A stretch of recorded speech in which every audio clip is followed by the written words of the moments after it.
Dios y la Patria se abre la sesión. Secretaria, ¿cuenta? No, no tenemos cuenta, presidenta. Ya. Y nuestros invitados están porque tenemos que entrar en materia de lo que conversamos ayer. En este momento está conectado solamente don Sebastián Villarreal, presidente.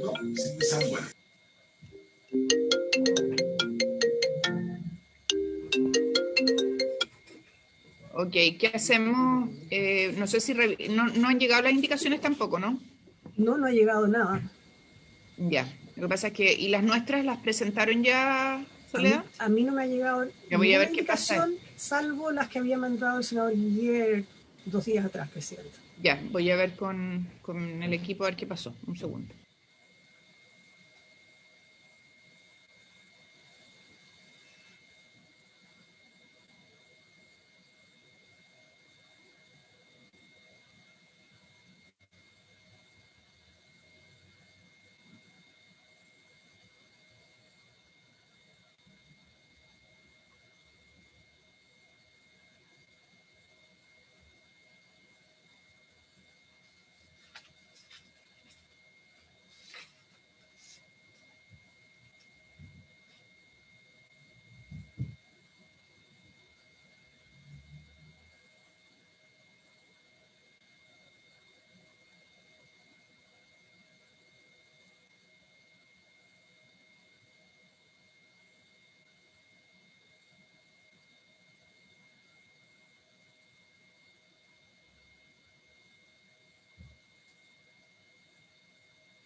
Van a ingresar nuestras indicaciones, Sole. Bien, presidenta. Pero la verdad es que deberíamos escuchar al Ejecutivo en cuanto llegue el ministro respecto de las indicaciones que conversamos ayer tarde, para que nos pongamos de acuerdo cómo vamos a proceder. ¿Hasta qué hora es esta sesión, presidenta? Hasta las 2, estimado colega, o sea, tenemos 55 minutos.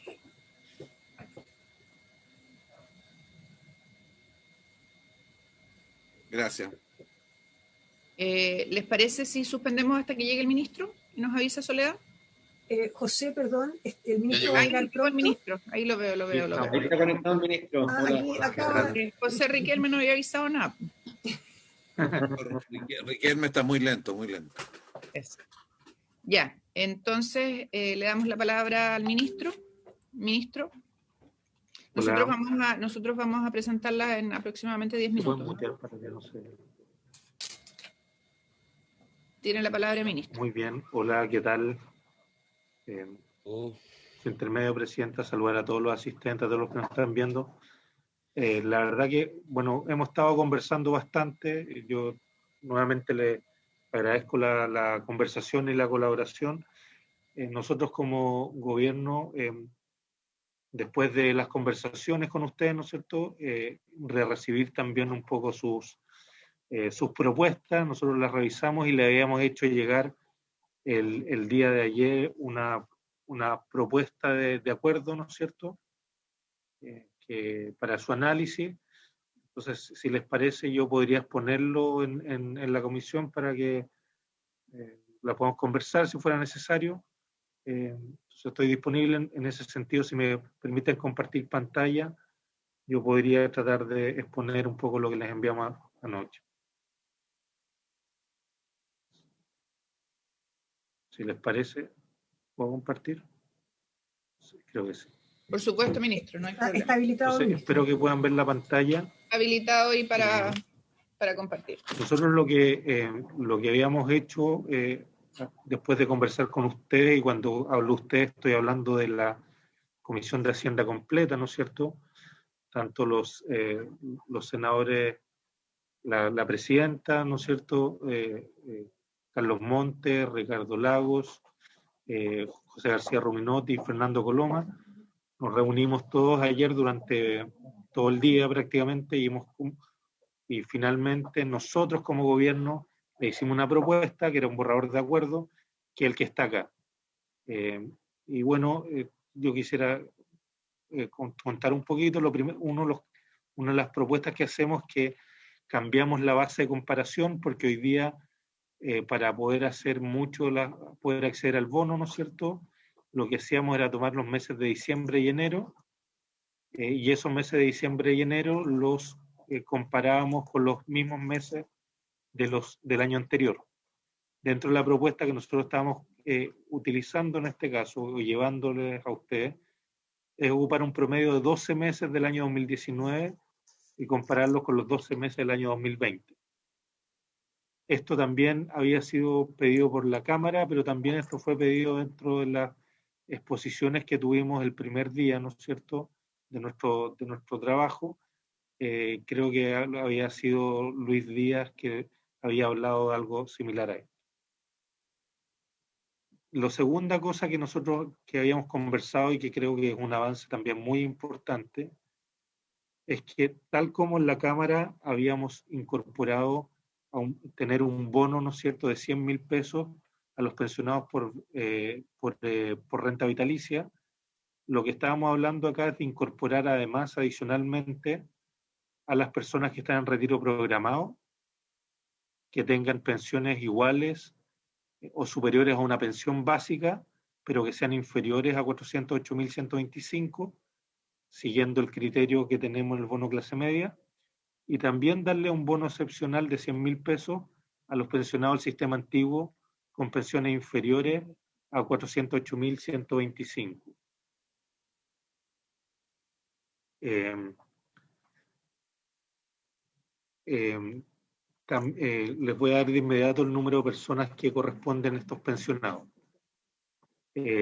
Tercero, lo que habíamos hecho es que el artículo 18 del proyecto de ley lo que hace es que está permitiendo que el Ejecutivo, ¿no es cierto?, pueda tener, tal como en el IFE, la posibilidad de, por decreto, entregar nuevos bonos más adelante. Lo que estamos haciendo es que, si bien mantenemos esa posibilidad de tener que el Ejecutivo pueda tener esa posibilidad más adelante, sí estamos limitando a que si el Ejecutivo lo lleva a hacer, se tiene que entregar un bono que está en las mismas condiciones que lo establecido en esta ley el día de hoy, ¿ya? Por lo tanto, lo que estaríamos legislando hoy día también sería lo que se ocuparía eventualmente, si es que se ocupara esa atribución, que eventualmente el Ejecutivo la necesitaría, si es que la pandemia, ¿no es cierto?, mantiene lo que está ocurriendo hasta ahora. Solamente para volver al tema de los pensionados, en retiros programados estamos hablando de casi 82.000 pensionados, y en el sistema antiguo estamos hablando de 508.000 pensionados. O sea, la verdad que la indicación de los pensionados incorpora a casi 600.000 personas a tener este bono excepcional de 100.000 pesos. Entonces, creemos que también es un avance muy importante, porque ya lo habíamos hecho algo en renta vitalicia en la Cámara, pero en este caso estamos llegando a 600.000 personas más con este bono. Otra cosa que habíamos propuesto, que es el número 4 acá, es tener un bono para transportistas, que ya existe, ¿no es cierto?, en el proyecto de ley, pero incrementarlo de 350.000 pesos a 500.000 pesos, que es similar al bono base que tenemos en el bono clase media. Lo otro que proponíamos, que era una cosa que se había conversado, ¿no es cierto?, también está sobre la mesa, es que podíamos tratar de lograr un aumento de cobertura al ingreso familiar de emergencia del 60 al 80% en términos de vulnerabilidad. ¿Ya? Eso también obviamente tiene un costo que en la situación actual que tiene la pandemia hoy día serían cerca de 70 millones de dólares y estaríamos llegando, ¿no es cierto?, bastante más compatriotas. Disculpen. El sexto punto era la implementación de un sistema de reclamo administrativo. Entonces la idea era agregar un artículo que establecía en la Tesorería General de la República, con la colaboración de los Ministerios de Hacienda y Desarrollo Social, un mecanismo de reclamo que permita, ¿no es cierto?, revisar a los hogares y trabajadores que no hayan podido acceder a los beneficios que otorga la ley, la posibilidad de ver por qué no accedieron o alternativamente corregirlo si es que debían acceder y finalmente no pudieron acceder. Junto a esto, lo que también habíamos dicho es que, que proponíamos el establecimiento de una mesa de trabajo, una mesa técnica de trabajo entre el gobierno y la Comisión de Hacienda del Senado para, posterior a la tramitación del proyecto, poder perfeccionar y analizar el funcionamiento del ingreso familiar de emergencia y el tema de ayuda a las pymes. Esta es una mesa que tendría una mesa de duración relativamente corta, que sería 45 días para poder analizar y realizar si es que fuera necesario algún cambio. Y finalmente también lo que estábamos proponiendo es hacer un aporte extraordinario al sector de cultura y las artes. Hoy día hay fondos concursables por cerca de 16 millones de dólares, disculpen, y estábamos proponiendo un aporte extraordinario de 7 millones de dólares para poder llegar a este sector. Además, estamos diciendo que íbamos a acelerar la entrega de los recursos que hoy día están disponibles y que esto es algo que hemos conversado con el subsecretario de Cultura, que es acelerar y entregar durante el mes de abril una ejecución de 8.000 millones de pesos. Esa era un poco nuestra propuesta de acuerdo, señores senadores. Nosotros lo entendemos como un acuerdo global en el sentido que nosotros presentaríamos estas indicaciones si es que estuviéramos de acuerdo y en ese caso podríamos aprobar el proyecto junto con estas indicaciones, el proyecto que vendría de la Cámara. Ahora, bueno, muchas de estas cosas tienen que ver con por ejemplo, el tema de las mesas, tienen que ver con la atribución exclusiva que tiene el Ejecutivo, pero creemos que también es importante conversarlo y establecer canales con ustedes para poder ver cómo están funcionando esas ayudas sociales. Obviamente hay atribución exclusiva porque todo esto irroga gasto fiscal, pero nos parece que esta Comisión de Hacienda es un buen lugar donde podríamos discutirlo. Gracias, Presidenta. Eso es lo que quería presentarle. Gracias, ministro. Ofrezco la palabra.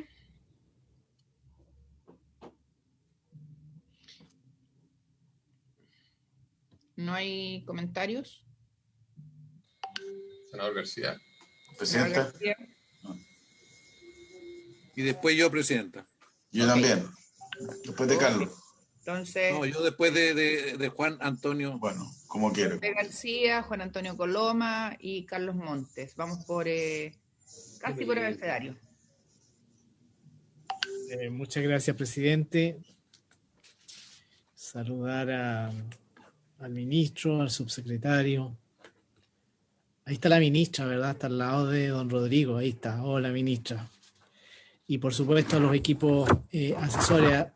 En la oficina de ministros del Senado. Muy bien. Tenemos, ¿verdad?, al subsecretario de Hacienda y al subsecretario de... Perdón, Alejandra. No la había saludado, Alejandra Candia. Sí, subsecretario de Desarrollo Social también. A ver, bueno, a mí hay cosas que me parecen súper bien. Yo agradezco mucho que se haya aumentado el bono para los transportistas, que la propuesta contenga el aumento del bono para los transportistas.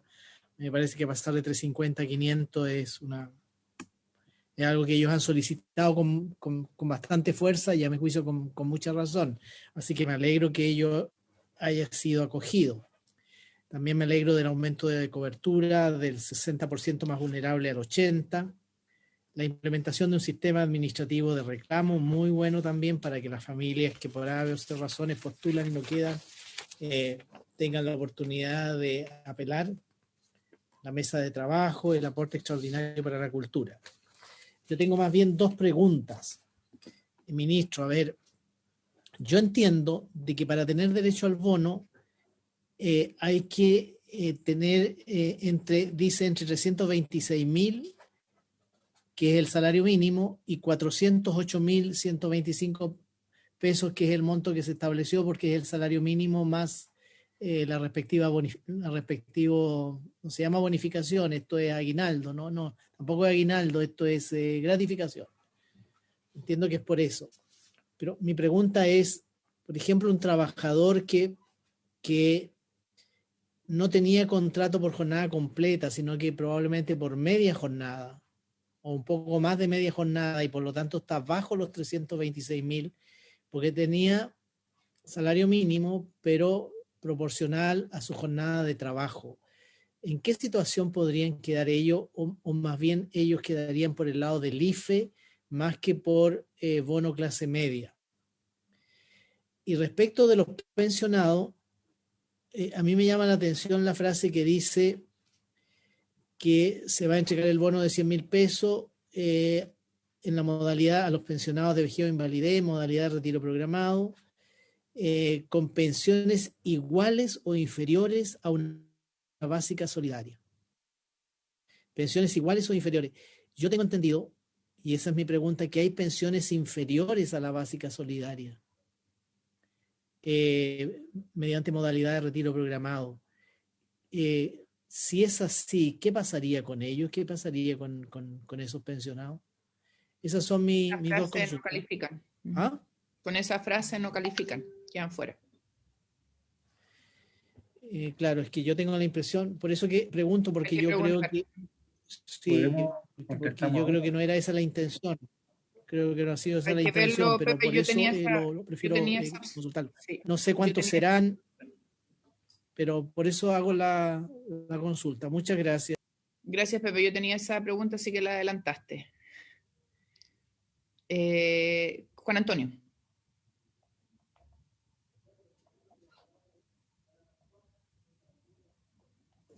Gracias, presidenta.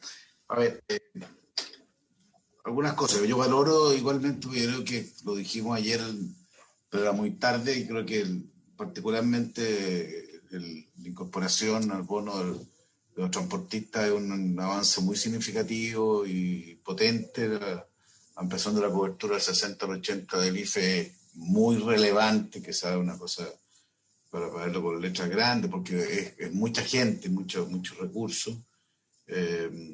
Y las cosas que ha dicho Pepe, digamos, no las voy a repetir, porque creo que son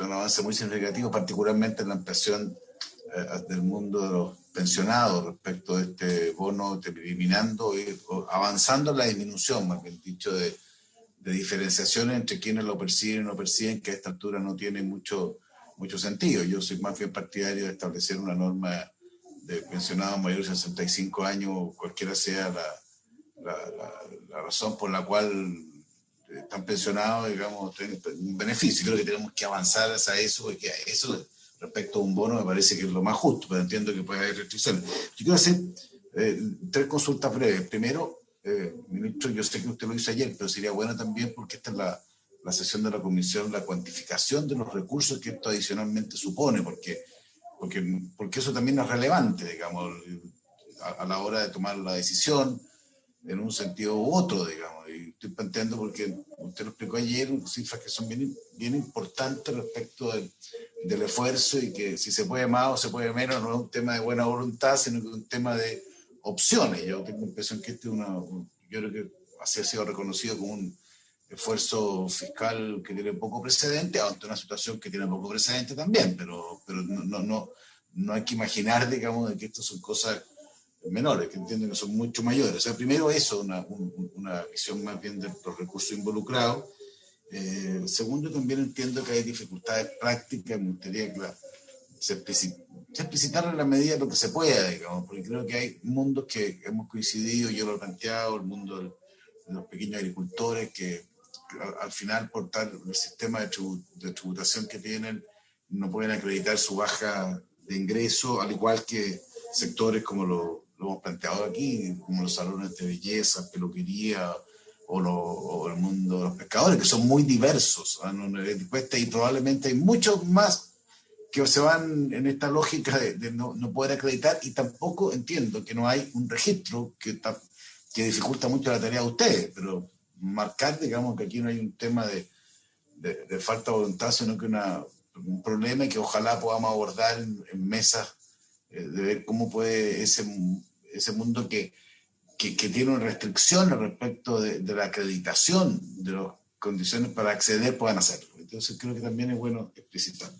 Y tercero, yo sé que se han hecho un montón de esfuerzos, pero también quiero reiterar que a mi juicio, si se pudiera en algún instante, digamos, terminar con la incompatibilidad de recibir el IFE y con el bono clase media, y el primero no se descuente del segundo, también sería un paso súper significativo respecto de una restricción que sí existe hoy día y que genera, digamos, legítima inquietud, que al final hay una sensación de que aquí y ese es un poco el sentido, de que se van sumando esfuerzos y al final aparece por un problema de restricciones, pero también de forma de reacción que se hacen en la práctica incompatibles o descontables. Si pudiéramos avanzar en eso es importante. Por último, ya eso como un postdata, digamos, entiendo que igual era un eventual acuerdo global. Yo estoy de acuerdo con usted que estos son acuerdos globales, digamos. Una cosa es que obviamente lo del IFE está vinculado al bono, el bono también está vinculado a una mesa de trabajo para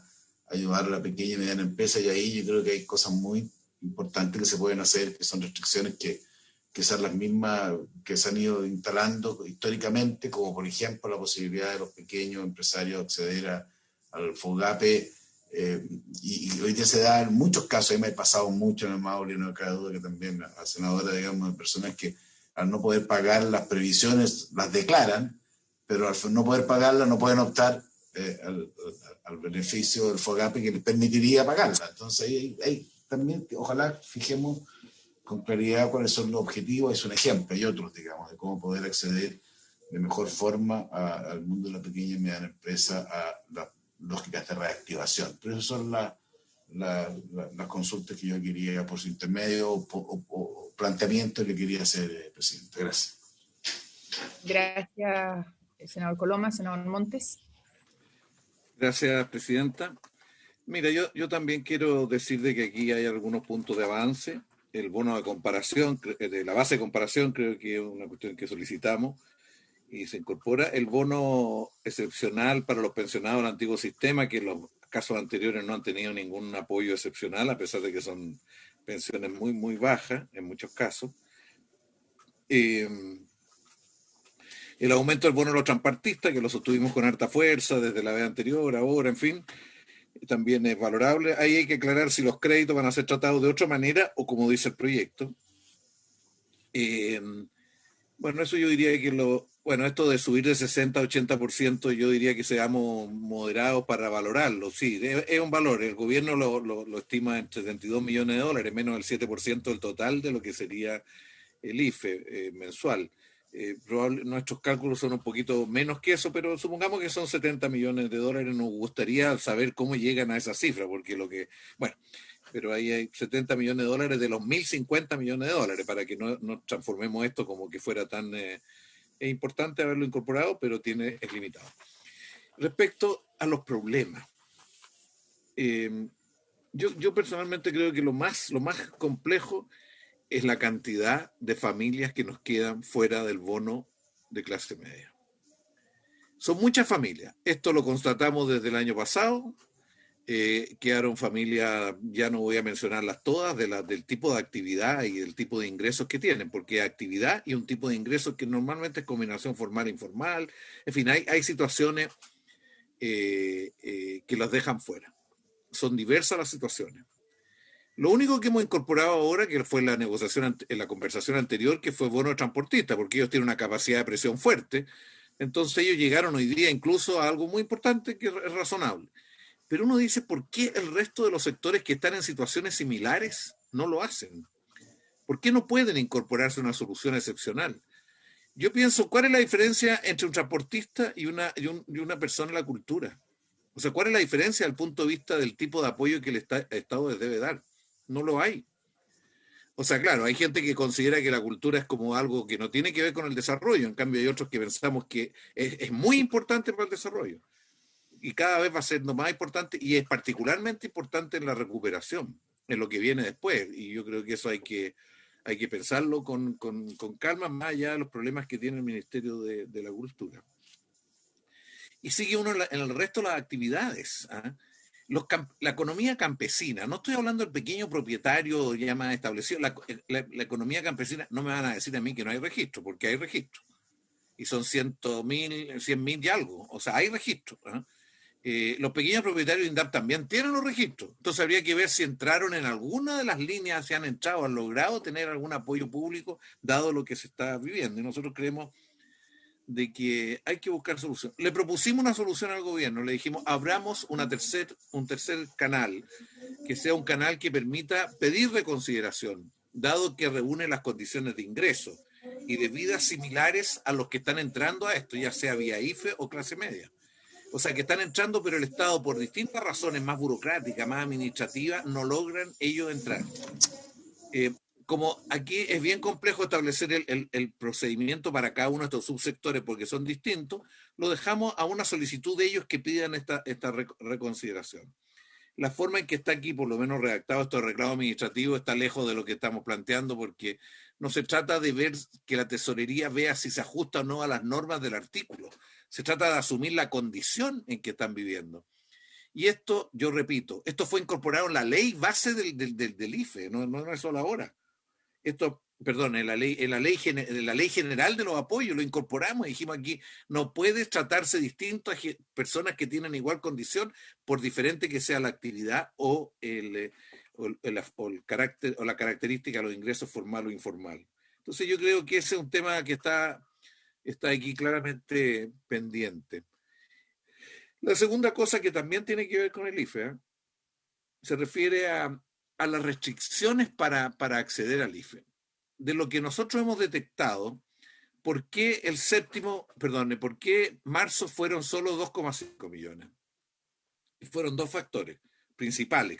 Creemos que hay otros que no lo hemos descubierto. Y seguramente el equipo del ministerio lo sabe mucho mejor que nosotros. Pero el primer factor tiene que ver con un límite de ingresos que hay. Que por mucho que se esté dentro de eso, hay un límite del ingreso familiar o de otro ingreso. Que está en un artículo ahí planteado que nosotros quisiéramos subirlo, porque por lo menos aquí ir al nivel de la pobreza, ir al ingreso familiar de 4 del nivel de la pobreza, y no los 400 que hay hoy día. Y segundo es la discriminación sanitaria. Con respecto a esto, hemos conversado con algunos de que en lo sanitario podríamos llegar a un acuerdo de que en los meses de abril y mayo no hubiera diferenciación por situación sanitaria. En junio, restablecer una facultad al Ejecutivo incluso más flexible que la que tiene ahora, porque no tiene por qué ser por comuna. En algunos casos podría ser por región, en otros casos podría ser por otras condiciones, por otras situaciones. Entonces, dejar en manos al Ejecutivo que por decreto establezca la condición y la manera de diferenciar, pero al menos en el punto que creemos que va a ser muy alto, que es abril y mayo, tener una consideración, o sea, una respuesta más general. Yo creo que esas son las dos cuestiones centrales. Y la tercera respecto a las pensiones. A mí me parece muy bien esto de los pensionados del sistema antiguo. Y ya se agregó pensión de invalidez, que es un bono de 100.000 pesos que ya lo habíamos incorporado a las pensiones de incapacidad bajo cierto monto. Yo me preguntaría si aquí vamos a ocupar el concepto el nivel de 408.000 pesos para efecto de la discapacidad, porque creo que a lo mejor esto que se logró la anterior vez podría extenderse a otros pensionados no quiero repetir los argumentos, pero los argumentos son que para una familia tener una persona con discapacidad con pensión, esto es muy, muy, muy fuerte. Que está claro que los pensionados de menos, los discapacitados, las personas con incapacidad de menos de 18 años no tienen pensión. Quiero decirle, en Chile no existe la pensión a ese nivel, que es un vacío tremendo en nuestro sistema previsional y solo lo tienen en caso de discapacidad mental severa. ¿eh? Pero el resto, sobre 18 si lo tienen, bajo 18 no lo tienen, a pesar de que para familias, bueno, hay discapacidad. Y en segundo lugar, una cuestión que para nosotros ha sido problema en todo el año pasado, que es el tema de una parte muy importante de las personas que tienen pensión de derechos humanos, que tienen pensión por efectos de haber sido exonerados, o sea, su condición se debilitó fuertemente en una etapa de la vida, de haber sido, por otro lado, personas torturadas, personas con familiares desaparecidos, que esta pensión debe tener un bono también. O sea, no vemos ninguna razón por la cual ellos no puedan tener un bono, porque estas pensiones son de 120, 130, son menores a la pensión básica solidaria. A lo mejor algunos han entrado por otras vías. Yo no tengo certeza de que eso sea así. A lo mejor han entrado por otras vías. Bueno, eso significaría que no tendrían que echar acá. Y también hay gente que está por sobre estos niveles de ingresos por otras cosas. También deben quedar fuera, de acuerdo.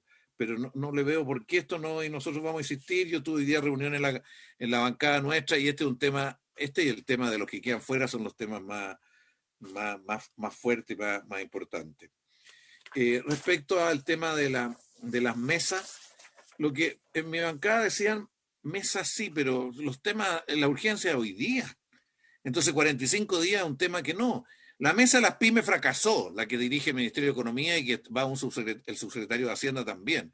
Y entiendo que hoy día iban a provocar una discusión ahí mayor dentro de la mesa, pero es una mesa que no resultó. Entonces, ¿qué hacemos? ¿Hacemos una mesa parlamentarios, pyme y gobierno? ¿O cómo lo hacemos? Porque eso no está construyendo respuesta a las situaciones más fuertes. Y en la de IFE, a lo mejor tenemos que hacer luego, adicional a los cambios que van a ir en esta ley, una conversación sobre otras situaciones y hacerla más corta. Si nuestro problema es abril, mayo, junio principalmente, y ojalá que no sea julio, agosto, septiembre. Ojalá que no.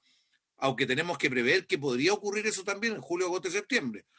Porque como dice el New York Times, la sensación que se generó en Chile, esta euforia de vacunación, esta falsa sensación de confianza, puede que se proyecte más y no logremos superarla tan fácilmente, porque estas sensaciones no se superan así nomás. Nosotros en esa mesa, en relación al IFE, el tema del reglamento nos preocupa mucho. Y esto lo sabe muy bien la subsecretaria. Nosotros, ministro, las veces anteriores sentimos que logramos esto. Y lo conversamos con Monkeberg y lo conversamos al detalle y en reuniones después. Y después nos pusieron ciertas normas dentro del reglamento que quedaron fuera muchas familias. Entonces nosotros, y el propio Sebastián Villarreal, que lo discutimos más de alguna vez, había cuestiones que habían quedado en ciertas normas y que quedaba gente afuera, y por eso insistimos, aquí el criterio es que todos los que tienen una determinada condición puedan recibir el apoyo en IFE y también en clase media. Bueno, y quiero respecto a la segunda parte, el aporte extraordinario al sector de cultura y la arte, la verdad que 7 millones de pesos dividido por el número comuna, o por, en fin, depende, no sé, o sea, yo creo que hay algo que no calza, es muy poco, y a lo mejor, ministro, hay que pensar en algo más creativo, y pensar no solo en el cortísimo plazo, sino que pensando un poco más adelante. Aquí se nos ha planteado la posibilidad de que entren por Cercotec, yo no sé qué significa. No sé si usted sabe, ministro, pero creo que en el penúltimo apertura de concurso a Cercotec postularon 100.000 personas. ¿Y sabe cuántos obtuvieron apoyo de Cercotec? 2.500 personas, 2.500 proyectos. O sea, aquí veamos las cosas como son. O sea, si aquí las personas de la cultura están muy, y bueno, también otros rubros, están muy, muy afectadas, muy perjudicadas, y la cultura es fundamental para la reapertura. Y nosotros creemos que hay que diseñar algo que contemple la reapertura y la reapertura desde abajo, no solo para los más consagrados, sino que todas las expresiones culturales. Nosotros necesitamos reconstruir un ambiente nacional en la reapertura, y la cultura, lo artístico, otras dimensiones son fundamentales. Y a lo mejor en estos tiempos tenemos que construir una manera de preparar lo que viene y en función de eso destinar recursos que les permitan a ellos también sobrevivir. Eso es lo que yo pudiera decir. En esta habilitación para la entrega de un nuevo bono, el punto 3 que nos plantean, le quiero reiterar, no nos pongamos en un pie forzado que tiene que ser igual a este, porque a lo mejor las situaciones son distintas, ¿eh? Y por lo tanto pongamos un poco más de flexibilidad, ministro, suponiendo la buena fe, ¿eh? Un poco más de flexibilidad, porque el pie forzado puede no responder a la nueva realidad, a la nueva realidad. Entonces yo en ese sentido creo que hay que ver cómo lo redactamos en definitiva. Eso, presidente. Gracias, senador Montes. Senador Lago, ¿usted no? Ok. Sí, no, breve. ¿sí? Breve. No, breve. Bueno, hemos conversado entre nosotros, los senadores de oposición. Carlos hizo un buen resumen, si se quiere, de los argumentos.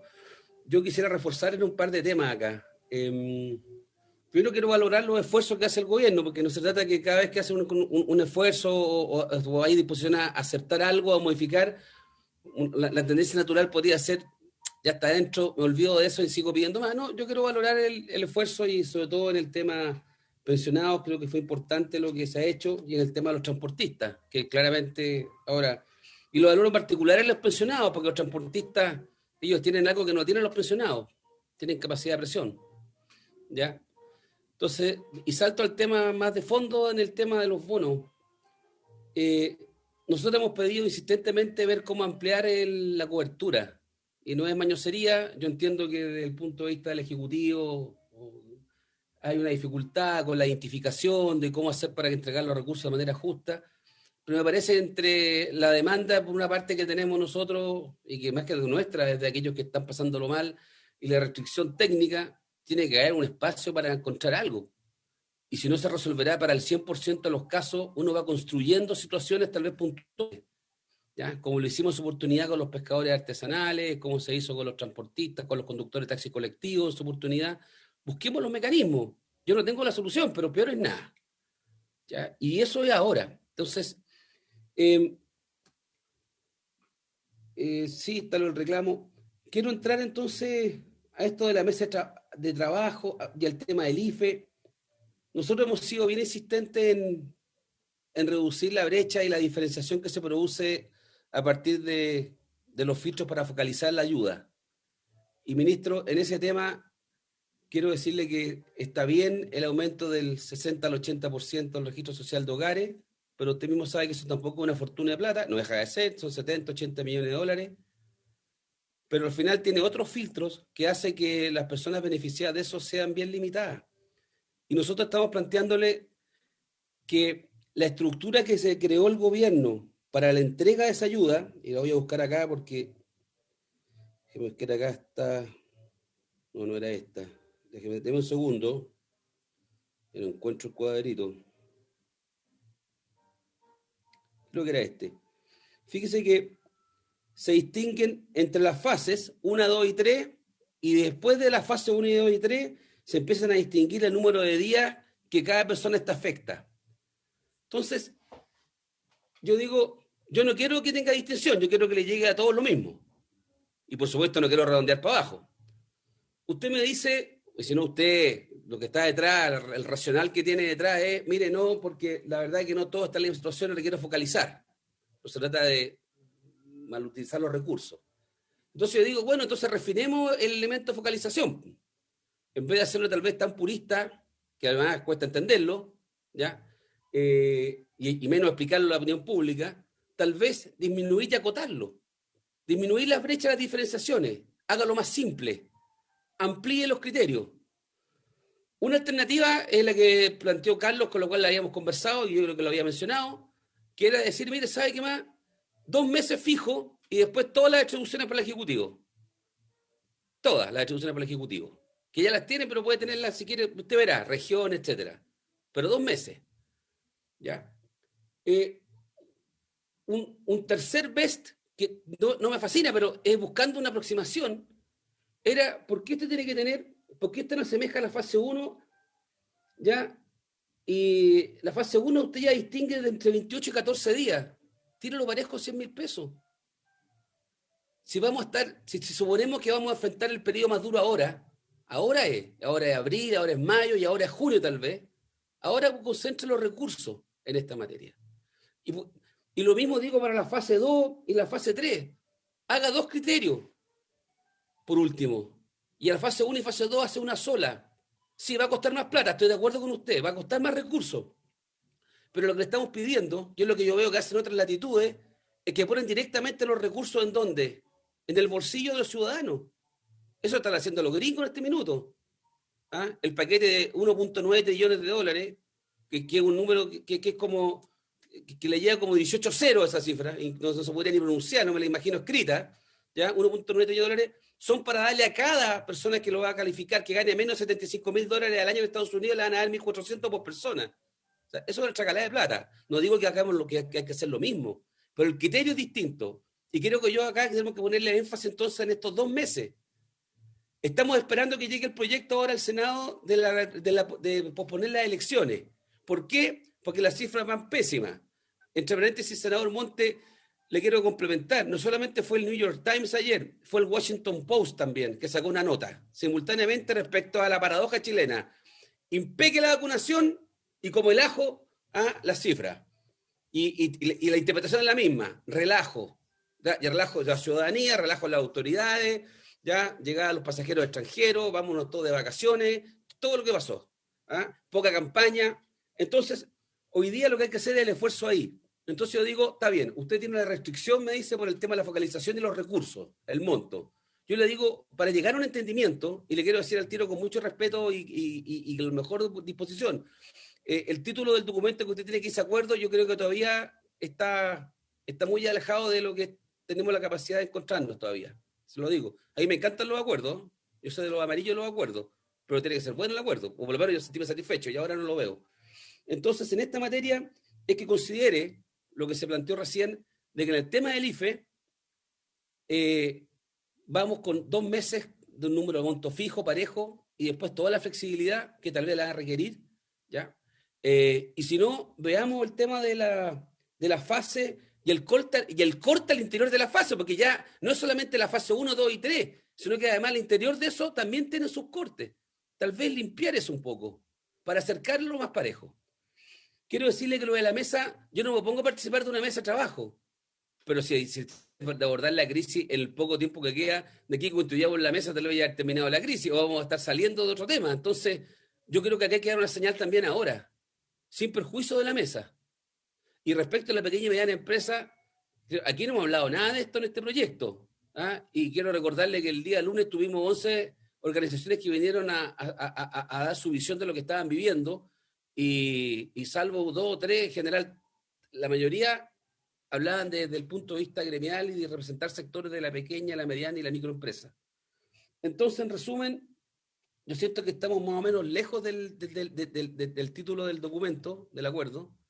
Creo que, entendiendo todas sus restricciones, ahora cuando hay que meter las lucas, ¿ya? Si estamos disponibles para cambiar una elección nacional, 4 elecciones al mismo tiempo, con lo que conlleva el tema del plebiscito, de la constituyente, con la seriedad que tiene esto, lo que involucra, lo delicado que es, tenemos que asegurarnos de hacer las cosas lo mejor posible, de apretar las clavijas en el tema sanitario. Entre paréntesis, me imagino que estarán revisando en este minuto, apasionadamente estarán revisando la lista de empresas que te otorgan servicios esenciales, porque parece que son muchas, todo esencial, pero si estamos en una crisis hay que priorizar, y yo creo que eso no se ha hecho. Pero dicho eso, si vamos a poner todo el esfuerzo en ese control, postergamos una elección, le decimos a los chilenos que se tienen que quedar en la casa, hay que ponerle recursos en el bolsillo directo. Y creo que la política está bien encaminada, pero está corta. Esa es la diferencia que tenemos nosotros.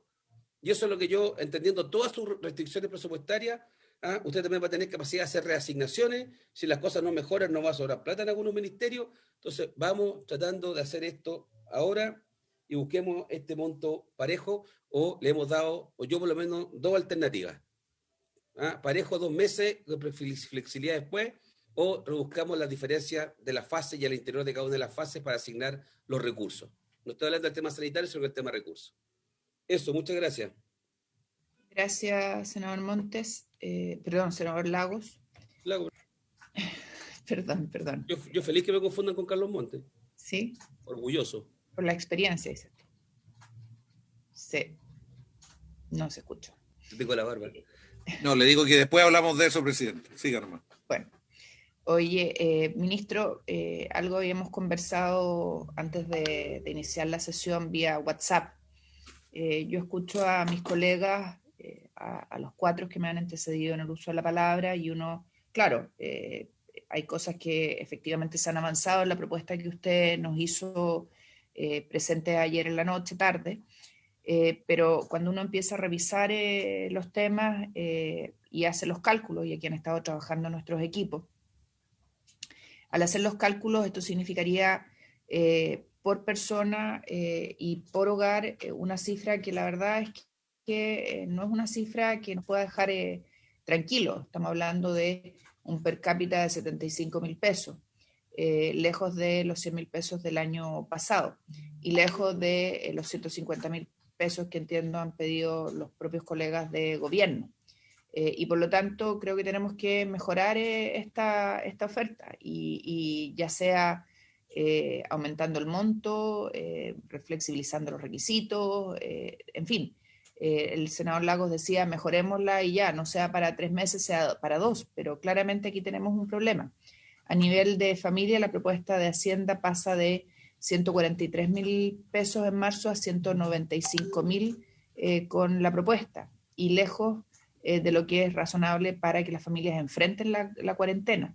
Si nosotros no mejoramos la ayuda económica, la verdad es que no va a haber mucha coherencia entre lo que estamos diciendo en la Cámara de Diputados en orden a la necesidad de postergar la elección porque tenemos un ciclo de contagio elevado, porque no vamos a poder permitirle a las familias quedarse en la casa. La familia tiene que cubrir sus necesidades. Y por lo tanto esto no lo permite y no lo permite desde una lógica razonable. Entonces cuando uno dice aumentemos de 60 a 80%, que eso es algo que tenemos ya consensuado, necesitamos que se flexibilicen los requisitos, necesitamos sacar el tema de la cuarentena. Y aquí voy a ponerle un ejemplo, ministro, que creo que tenemos que poner encima de la mesa y hay que incluirlo. En la isla de Pascua, hablaba hoy día en la mañana con el alcalde, Pedro Edmund Paoa Petero, y resulta que en la isla están en fase 4 y no califican para ninguna ayuda, y la isla está absolutamente cerrada, ministro. O sea, por fase no tiene derecho a nada, y se han gastado ya todos sus recursos, y tienen que sostener a la familia. Lograron negociar con el gobierno regional, yo entiendo que ahí han estado impulsando y apoyando los senadores, y Ricardo podría corregirme en la información que tengo yo, un aporte extraordinario para la situación crítica que han vivido, ya con un programa Proempleo que les paga 300.000 pesos al mes, todo obviamente inferior a lo que cuesta vivir en la isla, y eso se les acaba. Entonces, solo por fase, la isla de Pascua queda fuera de cualquier beneficio. Y eso lo podríamos replicar en otros lados. Entonces, aquí deberíamos tener una norma especial para este caso de la isla de Pascua, que ustedes saben, todos sabemos que solo vive del turismo. Y por lo tanto, no habiendo actividad económica, no tienen ingreso. Y por lo tanto, ese es un tema que tenemos que poner encima de la mesa. El alcalde le escribió al ministro Chadwick, le escribió al ministro Blumel, le escribió al ministro Delgado, no ha tenido respuesta. Y creo que necesitamos abordar ese tema. Entonces, aquí tenemos un ejemplo claro de que asociar el apoyo a las familias a las fases deja fuera territorios como este, que son tan importantes para nuestro país. Yo me siento absolutamente representada por lo que han dicho mis colegas. Creo que tenemos que mirar el tema de lo que significa aumentar del 60 al 80, porque si no flexibilizamos los criterios, si no levantamos derechamente los criterios, la verdad es que va a ser incluso menos gente. Y eso es parte del debate en la comisión. Todos queremos llegar a acuerdo, ministro. Tenemos dos discusiones que se entrelazan, la discusión de la postergación de las elecciones con las ayudas de las familias para que puedan hacer cuarentena. Y yo le pediría a usted que pudiéramos hacer un esfuerzo. Nuestras indicaciones, entiendo que ya, no sé si ya llegaron o están por llegar. La pregunta específica del tema, ¿llegaron? Ya, la pregunta específica del tema de los pensionados que tienen pensiones inferiores a PBS la hizo Pepe, así que me la robó de mi set de preguntas, y hay efectivamente personas que tienen pensiones inferiores a PBS. Por lo tanto, esas personas quedarían fuera de la ayuda. Eso, ministro. Tiene usted la palabra. Gracias, presidenta. No sé si me escuchan. ¿Sí? ¿Se me escuchan? Gracias, Soledad, por decirme. Sí, ministro. Sí, es que se había quedado como pegada, presidenta, en la pantalla. Entonces, mire, yo quería reaccionar a sus palabras, reaccionar, bueno, pero y también volver a decir que creo que ahora estamos discutiendo un poco más públicamente, pero hemos tenido un montón de interacción y yo creo que también eso ha permitido mejorar el proyecto y que de alguna forma está recogido en lo que nosotros llamamos borrador de acuerdo. Entendemos que no es un acuerdo porque todavía no hemos llegado a ese punto, pero lo planteamos con un borrador porque la verdad que hemos tratado de recoger todo lo posible y estamos tratando de justamente llegar a donde podemos llegar en términos de monetarios y fiscales. Estamos llegando a ocupar, la verdad, todo lo que podemos ocupar. Y déjeme explicarle eso. Traté también ayer, creo que lo conversamos, pero creo que también es bueno explicarlo aquí.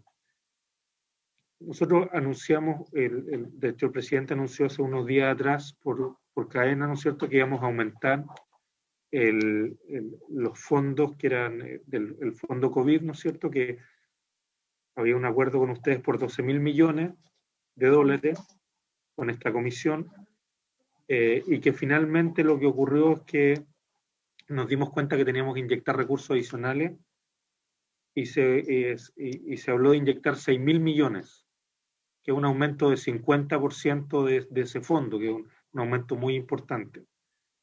Entonces, esos 6.000 millones, la verdad que con lo que estamos, con este proyecto y con todas las cosas que estamos haciendo, estamos prácticamente agotándolo. Entonces, yo quería tratar de explicarles por qué, cuáles son los números que nos llevan a pensar que los vamos a agotar y por lo tanto que también, en ese sentido, por eso que lo que podemos hacer aquí en este proyecto estamos llegando justamente al tope en términos de los 6.000 millones.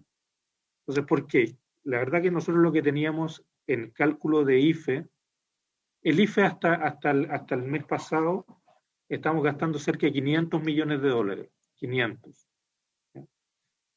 Y se anunciaron bastantes mejoras al IFE.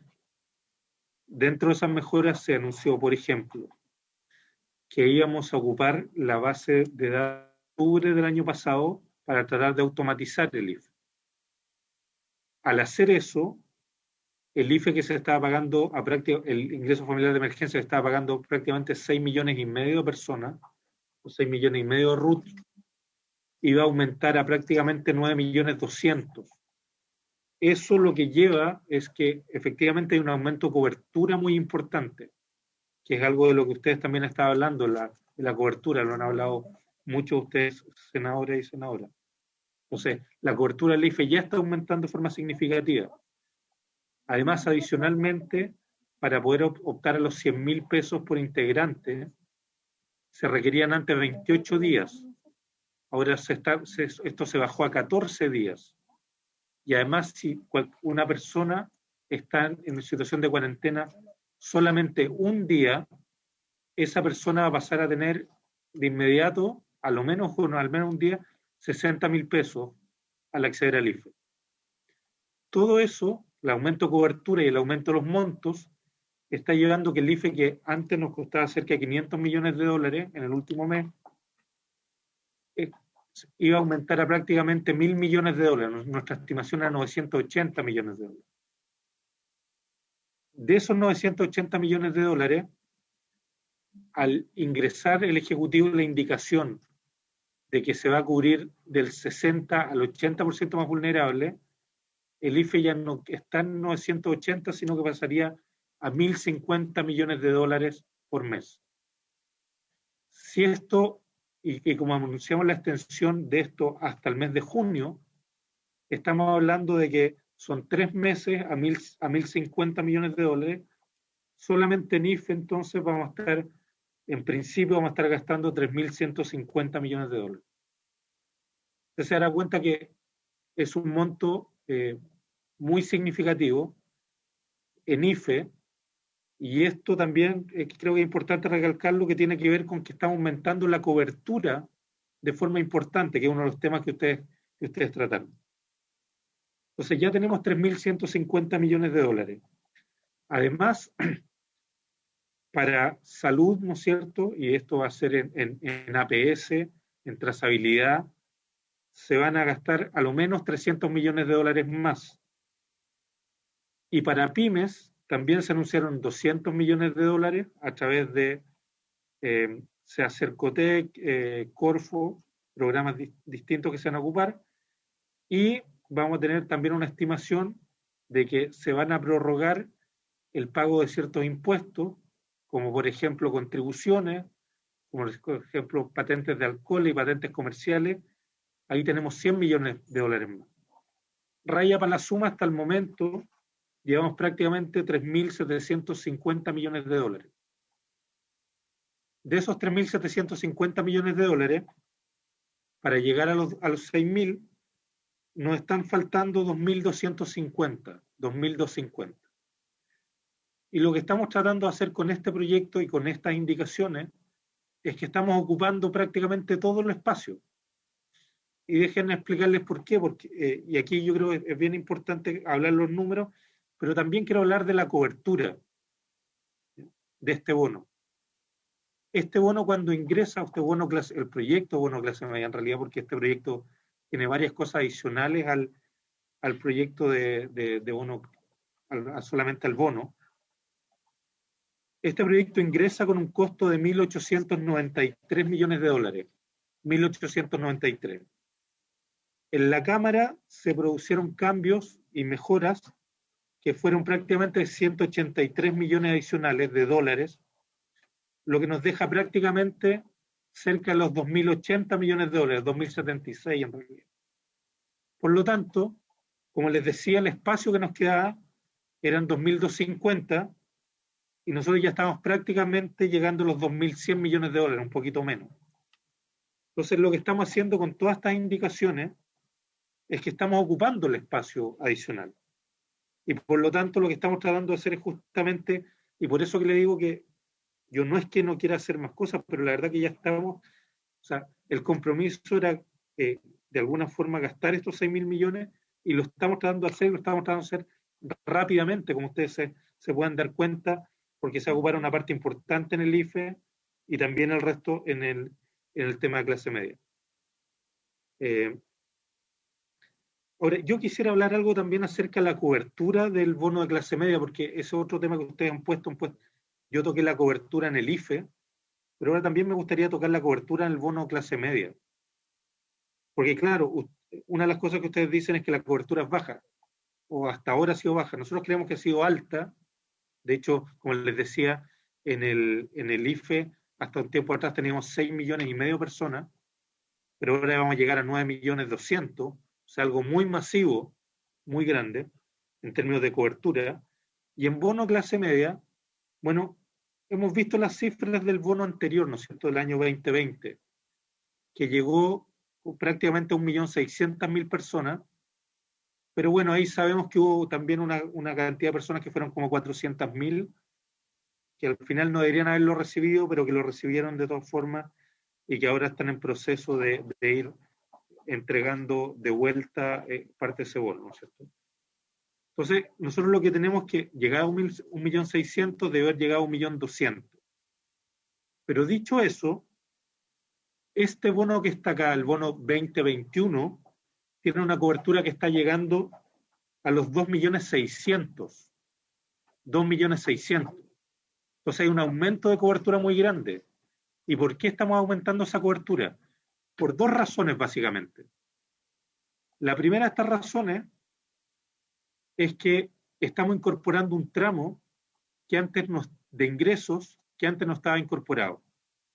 Y esto es una cosa que nosotros creemos que es súper importante, y yo creo que ustedes también lo habían notado antes en la discusión del proyecto anterior, y por lo tanto nosotros también lo incorporamos acá de alguna forma para hacer eco de lo que se había discutido antes, que tiene que ver con el tramo que va entre salario mínimo y los 408.000 pesos.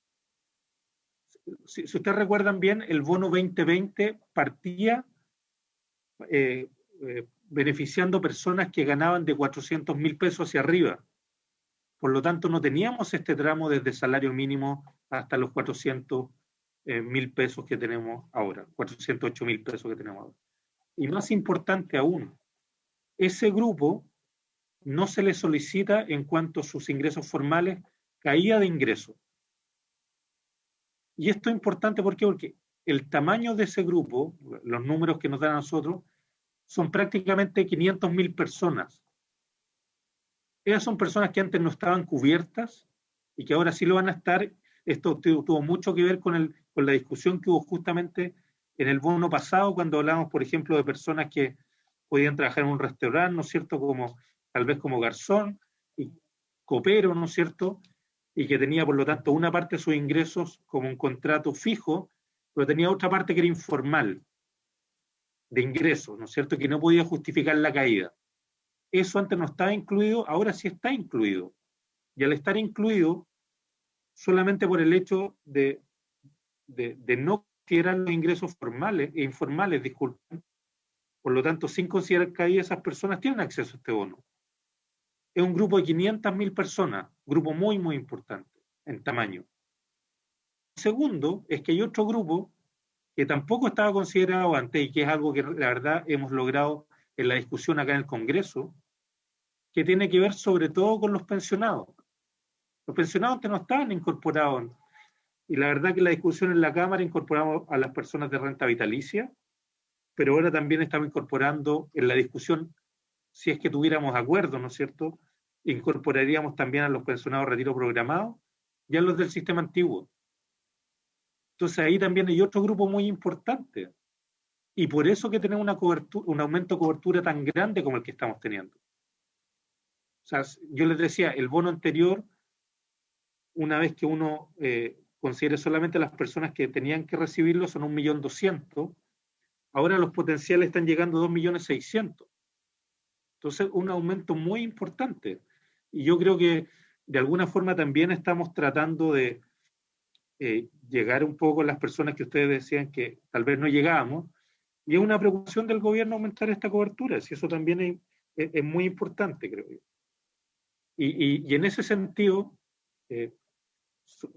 fíjense también los bonos que estamos hablando acá, el bono de clase media, es un bono que también es muy relevante en términos de monto, o sea, los 500.000 pesos, si vamos al caso de la persona que está entre el salario mínimo y 408.000 pesos, esa persona recibe inmediatamente un bono de 500.000 pesos, teniendo esos ingresos formales. Entonces, yo creo que es una ayuda que es relevante, pero además vamos a tener un bono complementario para esa persona dependiendo del tamaño de su hogar y de los integrantes del tamaño de su hogar.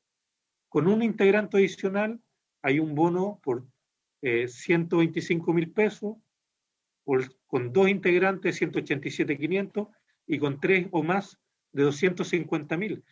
Entonces yo también en ese sentido, esa otra cosa que ocurre con este bono. Este bono, entre comillas, tiene un costo mayor que el bono 2020. Y eso porque tiene mayor cobertura, pero también porque estamos con estos bonos complementarios, ¿no es cierto? Se han mejorado también, estamos llegando a más personas, no existía el tema ante los pensionados, no existía tampoco este tramo de ingresos entre salario mínimo y los 408.000 pesos. Entonces, entendiendo sus apreciaciones y sus comentarios, yo sí quería decirles que creo que estamos logrando un proyecto que es un proyecto que va a tener una cobertura muy amplia y va a tener montos importantes.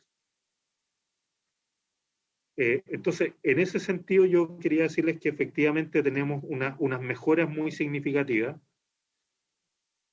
Nosotros, la verdad que quisiéramos llegar a acuerdo con ustedes en este sentido. Nosotros, cuando les hablamos de borrador de acuerdo, les decimos que borrador de acuerdo porque también tratamos de recoger muchas de las cosas que ustedes nos plantearon antes, y por eso planteamos que es de borrador.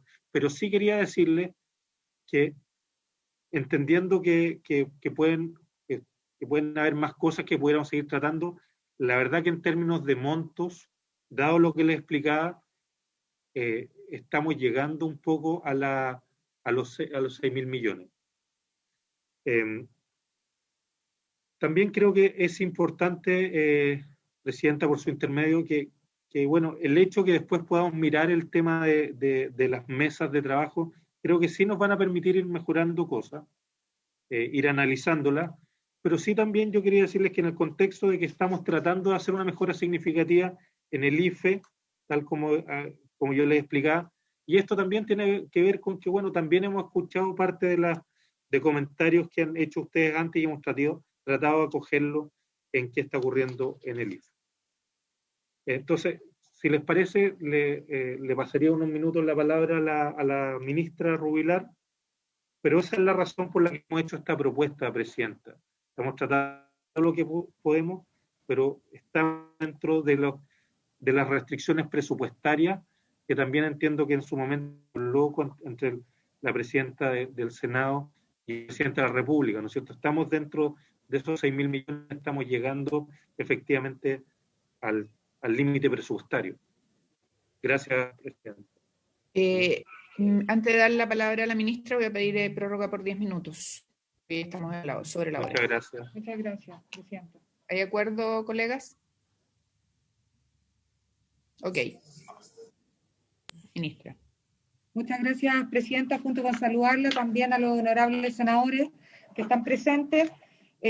Lo primero es que quisiera complementar brevemente la intervención del ministro de Hacienda, explicar de que esto es finalmente una red de protección social que tiene diferentes aristas, que tiene diferentes herramientas, tal cual como yo decía, para tratar de llegar a todos los hogares, a todas las familias, con sus diferentes realidades.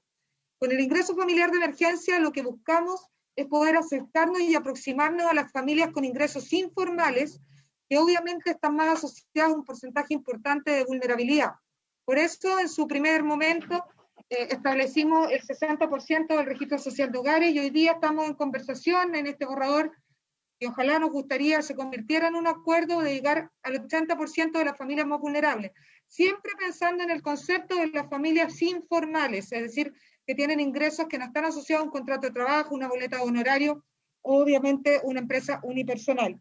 Y en ese ingreso familiar de emergencia, contarle el esfuerzo que hemos realizado en el sentido de haber tenido una transferencia monetaria de un bono COVID en abril, que llegó a 1,5 millones de hogares, haber tenido ocupado los 6 ingresos familiares de emergencia, por eso hablamos del IFE 6 de octubre, donde llegamos a más de 3.350.000 hogares en octubre, más de 8.200.000 personas, un bono COVID Navidad y posteriormente el IFE y el bono COVID que empezamos a establecer en el mes de enero, asociada a la herramienta efectivamente que nos entregó el Congreso, una herramienta que quiero decirle fue revisada en un informe entregado con un comité de expertos muy relevante que nos manifestó la necesidad de proteger de mejor manera, de asociar efectivamente estos requerimientos mucho más a los temas de cuarentena y aproximarse en el resto de los hogares a la vulnerabilidad indirecta, como por ejemplo el subsidio único familiar, donde llegamos a las mujeres jefas de hogar con niños y otros. Quiero decirle que en ese trabajo, y entendiendo lo que estamos viviendo, y esto yo sé que es una preocupación de la Honorable Comisión de Hacienda, es que hemos mejorado y perfeccionado el uso del ingreso familiar de emergencia para el mes de abril, y esto es muy relevante. Quiero decir de que nosotros en el mes de abril, con los cambios anunciados por parte del presidente Sebastián Piñera, vamos a pasar de marzo, donde entregamos el beneficio de forma automática a 997.926 hogares, en el mes de abril, si es que efectivamente llegamos a este acuerdo y extendemos al 80% el registro social de hogares, de forma automática 3.449.715 hogares.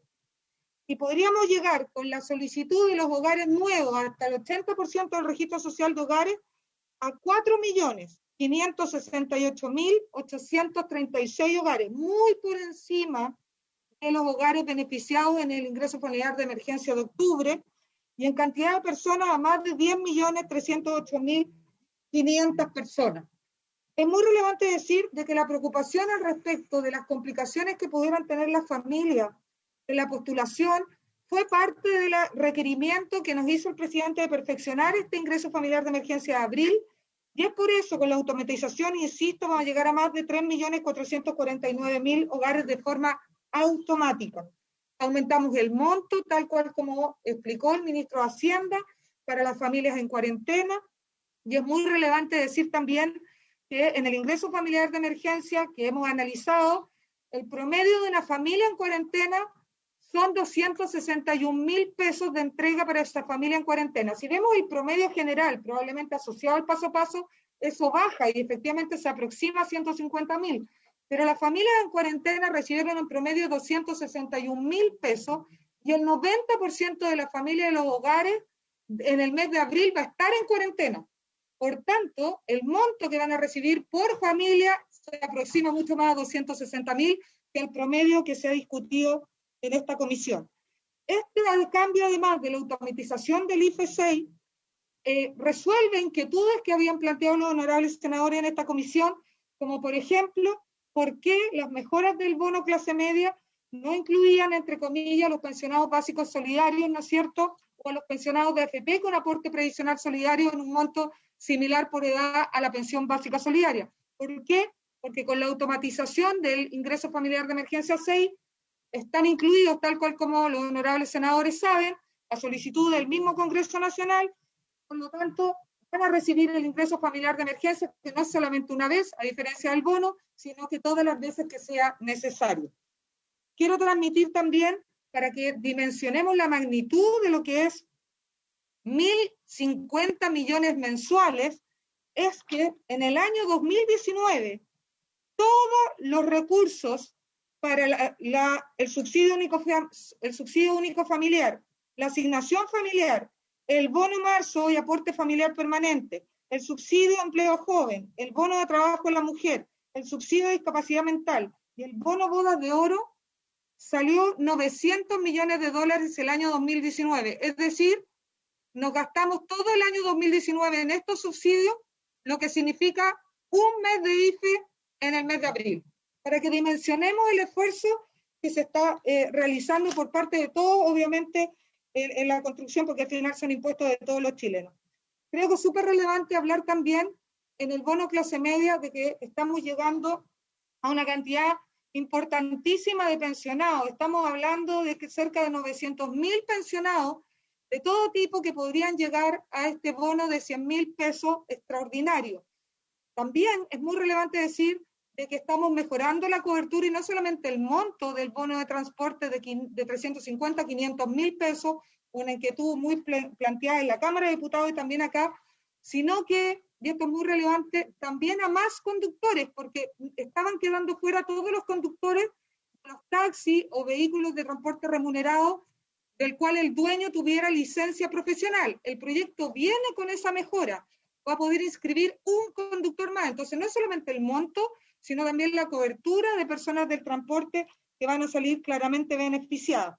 Creo que es muy relevante la preocupación de las pensiones de las personas que tienen discapacidad y obviamente asociada a una pensión, que en el caso del IFE, las pensiones básicas de invalidez están incluidas y también obviamente las que tienen aporte solidario en el IFE hasta ese monto, y eso es muy relevante decir también que en el clase media, en el proyecto, nosotros consideramos especialmente a las personas con discapacidad, tanto así que una persona, un trabajador, que califique para el bono de clase media, ya sea porque está en el sueldo mínimo con gratificaciones y no le pedimos nada para entregar el bono base de 500.000, o tenga la caída del ingreso, donde están obviamente las personas cesantes, también las personas afectadas a la ley de protección del empleo, y todas las boletas de honorario o empresas unipersonales que han bajado un 20% sus ingresos, todos ellos van a tener un segundo bono complementario donde le damos una cantidad agregada a ese bono de 125.000 pesos si tienen un niño o niña adolescente, una persona con discapacidad o una persona mayor de 65 años. Por lo tanto, también ahí estamos entregando un nuevo bono pensando en las personas con discapacidad, pensando en las personas. Entonces, para nosotros, finalmente, como ejecutivo, es súper relevante decir de que este esfuerzo de $2.300 millones en el bono de clase media, el préstamo solidario, el bono para los transportistas, el bono para los pensionados, la retención para las pensiones que tienen alimentos que lamentablemente no se pagan, etcétera, es parte de la red que se suma al esfuerzo de más de 500 millones de dólares más entre el mes de marzo y el mes de abril en ingreso familiar de emergencia. Es decir, es un esfuerzo gigante, el ministro Cerda lo ha relevado así y lo ha transmitido también con claridad. Estamos cerca, por no decir la totalidad, de los 6.000 millones de dólares comprometidos en el marco presupuestario. Ya ustedes lo pueden ver ocupado. Y eso es parte también de la conversación que tuvo el presidente con la presidenta del Senado, de que era dentro de este canon del marco presupuestario, y aquí, como ustedes pueden ver, se ha hecho el esfuerzo de ocupar todos y cada uno de los recursos de ese marco presupuestario para llegar a la mayor cantidad de familias posible. Este es un esfuerzo que siempre en una pandemia, y lo tengo que repetir porque creo que lo dije en la comisión anterior, siempre en una pandemia que retrocedió 10 años el empleo de un país y por lo tanto golpeó fuertemente los ingresos de todas las familias, va a ser imposible resolverlo en pocos meses. Pero el esfuerzo que se está haciendo de 18.000 millones de dólares, en este caso de 6.000, que ya ustedes pueden ver completamente comprometidos, es parte de lo que le estamos pidiendo que nos ayuden a aprobar ahora para llegar en abril. Cada día que pasa es un día menos sin poder llegar con estos recursos, que siempre van a ser insuficientes en la magnitud de una pandemia como esta, pero que claramente en abril van a ser un alivio para muchas y millones de familias. Queremos pedir ayuda en eso. La mesa que comprometemos busca, sin duda alguna, que podamos perfeccionar todo lo que ustedes han planteado, mirar con detención qué pasa con ciertas familias que podrían no calificar, cuál es la razón, cómo podemos llegar y aproximarnos más a ellos, porque lamentablemente, presidente, con esto termino, tenemos un problema de informalidad que nos está golpeando muy duro. En la vida cotidiana nos acostumbramos a la informalidad y a todo lo que eso significa. Falla de la seguridad social, no solamente la previsión al futuro y las pensiones y la discusión que estamos dando hoy día, sino que también los seguros de accidente, el pre y postnatal, tantas y otras cosas. Ese ambiente de informalidad que finalmente nos golpeó tan duro para poder llegar a aproximarse a la situación de la familia hoy día con mayor certeza, es parte de la discusión que tenemos que dar hacia adelante de la, obviamente, recuperación económica, que no puede ser solamente económica, sino también social. Y nosotros como gobierno vemos esta mesa como una tremenda oportunidad de hacer las cosas mejor, pero que eso obviamente no impida que podamos llegar rápidamente a las familias que lo están pasando mal con esta ayuda que es un tremendo aporte. Senador Montes, gracias, ministra. Está muteado, senador. Muy breve, presidenta. Yo solamente sé que ya se cumplió el tiempo y la prórroga que usted pidió, pero solo decirle a la ministra de que nuestra preocupación es que a igualdad de situación y necesidad, igual respuesta pública. Y aquí hemos hecho en el trayecto de estas leyes distintos mecanismos para que eso se cumpla. Llegamos a la conclusión de que la renta básica era lo mejor, pero no logramos acuerdo con el gobierno de implementar una manera. ¿Y qué es lo que estamos diciendo ahora? De que hay mucha gente que queda fuera. Si calculamos entre 800 y 1 millón de familias que están quedando fuera. Entonces, lo que estamos pidiendo es una situación de excepción para que puedan evaluarse esos casos. Y si la ministra nos está diciendo que ojalá que fuera como ella dice, que muchos de estos familias y personas que nosotros decimos que están fuera están adentro, mucho mejor, porque eso no implica más que el criterio de incorporarlos. Si lo de discapacidad cubre todo el elenco, pero muy bien, o sea, eso está muy bien y lo valoramos mucho. Bueno, eso respecto al gasto. Yo quiero decirle al ministro que nosotros entendemos las restricciones de recursos, pero también entendemos el momento en que está el país y tenemos el momento en que está la sociedad producto de la crisis. Entonces usted nos dice que tiene un fondo de 6.000 millones y está tratando de estrujar. Nosotros entendemos, pero hay cobre produciendo otros recursos, o sea, no es un gasto que no va a estar respaldado por algún ingreso por lo menos dentro del año. Hay capacidad de endeudamiento, hay fondos soberanos. El presidente dijo 6.000 millones de dólares, pero podría haber dicho 7.000. Él dijo sujeto a su propio análisis eso, pero podría haberse ido. Además, hay un margen de reasignación que se va a producir. El año pasado, al final de año, se nos parte un bono Navidad que nunca lo habíamos visto. Y se gastan 300 millones de dólares porque había un excedente.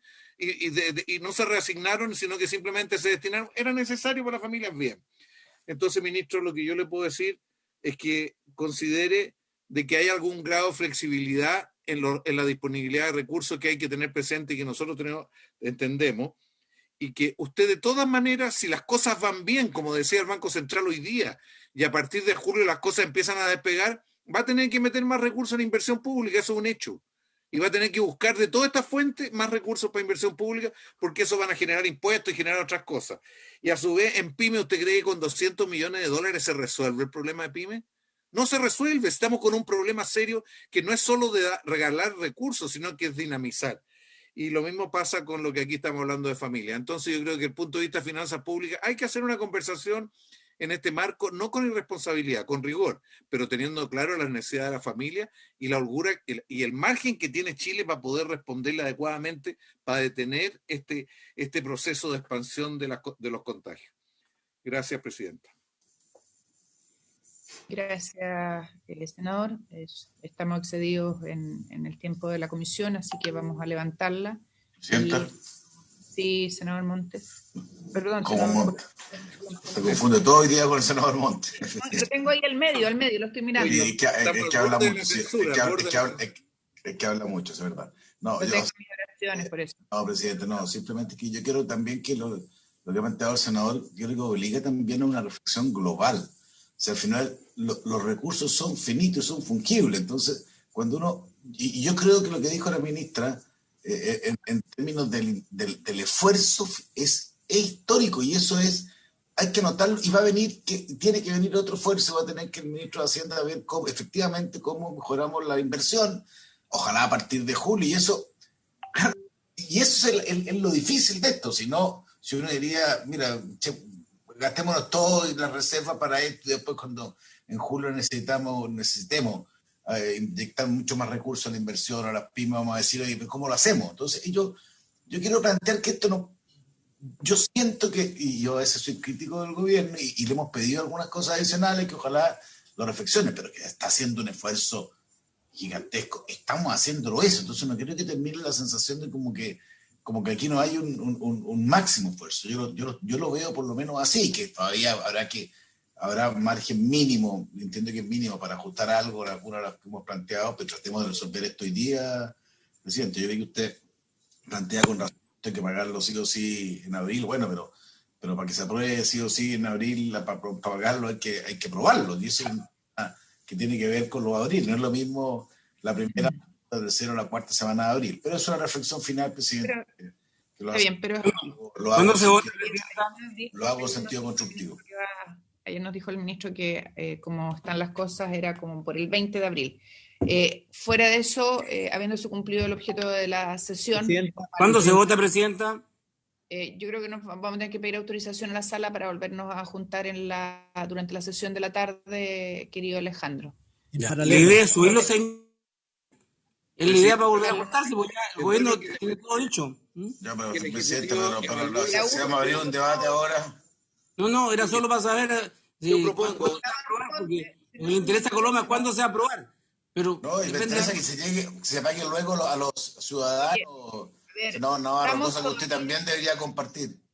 Perdón, la palabra del senador Montes, no solamente proponerle de que más que convocar a una hora de reunión, tratemos de avanzar en las conversaciones, porque hay indicaciones, trabajemos las indicaciones y nos juntamos cuando estemos en condiciones de hacer lo que dice Alejandro, de votar. Querido colega, lo que quería decir era que tenemos que seguir conversando y aprovechando que el Ejecutivo tiene ya nuestras indicaciones, porque las están ingresadas a la comisión. Eso. La idea sería poder acercar posiciones, lo veo, ministro, poder acercar posiciones, y nosotros tenemos toda la disposición de juntarnos, pero tenemos que juntarnos a votar algo que avance en el sentido de lo que ya hemos, digamos, despejado respecto de ciertas cosas en las que hay acuerdo, y tratar de resolver aquellas que todos los colegas han puesto encima de la mesa. Querido ministro, tiene la palabra. Gracias, presidenta. No solamente para estar claros, porque lo que yo entendía es que a las 4 estaba citada la sala. Sí, vamos a ir a la sala. Entonces ahí como que me pierdo, no entiendo. Pero tenemos unas buenas horas en la tarde para poder avanzar en las indicaciones. Si hay acuerdo, citamos, ¿les parece? Muy bien, presidenta. Gracias. Y además, ¿y cómo lo votamos en la sala? Presidenta. No, presidenta, disculpe, quiero hacer una consulta. Lo que pasa es que nosotros habíamos entendido, que eso nos puede clarificar, que esta sesión, la idea era poder votar para poder ir a la sala. Se terminó la sesión, no puedo votar ya, pedí prórroga, se prorrogó, excedimos el tiempo, ya no podemos votar, entonces tenemos que avanzar en la sesión. Está bien, Presidenta, pero lo que pasa es que Presidenta significa que no damos el voto y además bases de las pensionadas vitalicias, hay que conseguirle hacer un proceso que no es instantáneo. Entonces, cada día que pasa y que uno no publica esta ley, significa atrasarse. Entonces, para tener claridad al respecto de la sala, Presidenta. Nosotros estamos tratando de hacerlo lo más rápido posible, ministra. El gobierno y oposición han presentado indicaciones que tenemos que evaluar y por eso es que estamos pidiendo que las trabajemos y a partir de eso nos citamos. Trabajemos las indicaciones, ¿ya? Estamos aquí todos. ¿Por qué no fijamos una hora posible de juntarnos en paralelo con la sala? Juntémonos a las 4 a revisar las indicaciones, ¿te parece? ¿Asimismo por Zoom como estamos ahora? Sí, no, por Zoom. Sí, pero sin citación en comité. En comité, sí. Ya. Y mientras tanto que trabajen los asesores. Están invitados los ministros a esa reunión, ¿verdad? No ¿Ese comité? Sí, pero si son... No hay problema, que trabajen de aquí a las 4 los asesores, ¿te parece? Bueno, muchas gracias. Se levanta la sesión. El ministro Osa, que ni llegó el ministro.